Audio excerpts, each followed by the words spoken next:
So the Jujutsu Kaisen Curse Clash news is kind of coming in pretty fast. Like they're starting to pick up the pace with this advertising and everything. I wouldn't say advertising. I want to say more like, giving us information on the game, characters, everything, yada, yada, yada. Now, you guys remember yesterday, I used Google Translate to translate the scan that we recently seen yesterday. You guys seen the video. If you seen the video, you know what scan I'm talking about. If you didn't see it, well, it's in this video, but if you want to go watch the last video and see what I was talking about in that video, you can do that.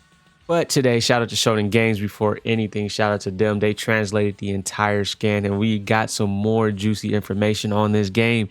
It seems like this game or these characters are going to have some kind of character classes. When I was looking into it, I was reading the descriptions and I'm like, damn, this seems like the characters are going to be like totally like there's going to be a class for certain characters. So we're going to get into it. I'm going to try to make this kind of short. I don't want to make this too long, but if anything, I like to explain some things about certain characters or talk about some certain things like opinions or whatever the case may be. But let's start out with Yuji. So Yuji is an agile close quarters combat character. Yuji is a character great for beginners. So what that means is Yuji, think of Shinobi Striker. Hate to use that as an example, but that is probably the best example I could give you. Shinobi Striker has a class called the attack type, which the attack type is a type of class where you are fighting closer up, like there's no range, like you're literally boxing, like straight hand-to-hand combat, like you're in there. In my opinion, I think the attack type in Shinobi Striker and attack type in this game could be similar because both classes are really beginner friendly, and a lot of people who or casual players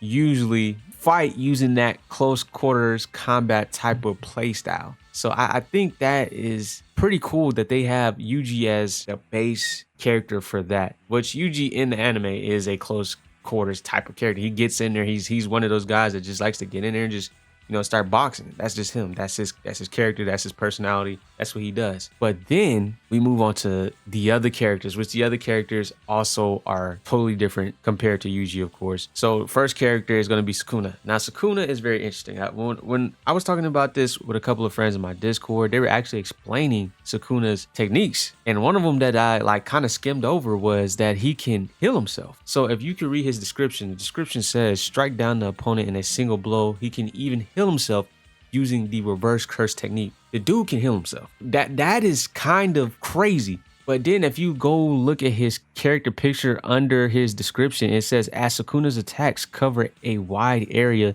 make sure your partner character doesn't get caught in the destruction. So I feel the way this is translated, I'm pretty sure they're talking about like if you're on the other side of Sukuna, like if you're not on his team, then watch the fuck out. But if that means if there's friendly fire in this game, that's kind of crazy. But the fact that this dude is pretty much a support character, because as you can see, like each character's name, like if you're looking at each character's name, their names are glowing up different colors to kind of tell you that these are different classes, I guess, or different character types. So that is very interesting. Sukuna is kind of like a support type, but he can box too. Don't get it fucked up. Next character is Gojo. Now Gojo's description is, although it takes time for Gojo to release his skills, once he does, he will do massive damage.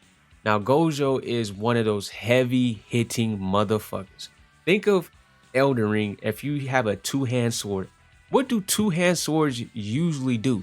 They do hella damage. Hella base damage. Like these abilities that they're showing on his character picture is fucking insane. Like these will actually do some damage. So as you can see, it says control the tide of battle with Gojo's intense special skills, and you can see these skills look like they do some damage. So Gojo is going to be one of those characters that does more damage, or let's just say way more damage than the base characters due to his character type. So this is why I'm saying this game might have some type of character type of system, some kind of character, you know what I mean? Like there's going to be different types. It is really cool that they're kind of separating the characters and not just making them all one thing. I feel like this is going to make people think about what they actually want to use or bring into combat to combine with whoever else they play with. That I just feel like that's really dope. Then we get to Nobara. Mark your enemies with Nobara's straw dog technique to even deal damage from afar. So what that is saying is Kugisaki, she's pretty much a ranged character. She is a ranged character. And as you can see on the character picture, it says time Nobara's straw dog technique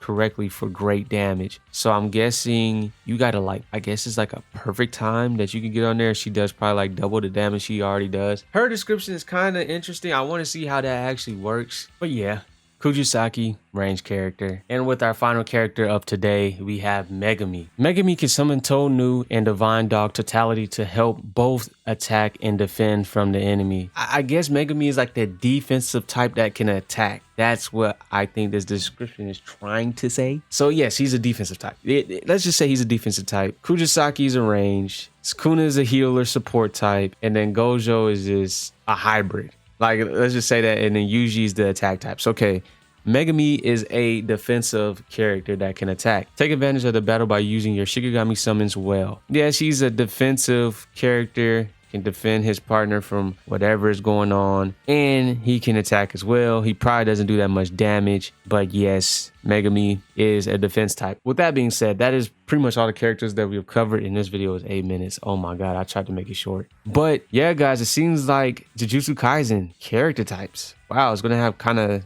like I said, character classes. This is gonna be dope. This is gonna be dope. Okay, now like the more information I get on this game, the more, like, in my mind, the more hype I get, because this game has some potential. It's just how they execute it, bro. But the character classes, the 2v2, this is probably going to be fucking dope, and I'm really excited for this. I'm really excited to see what they do with this. But guys, I'm gonna stop right here. If you guys have any opinions that you want to state on these character classes, the descriptions, wherever the case may be, you let me know in the comment section down below. I will be responding to everybody, or try to respond to everybody if it gets too crowded. But with that being said, guys, like I always say, it's your boy Asafumas. I'll see you on the next one.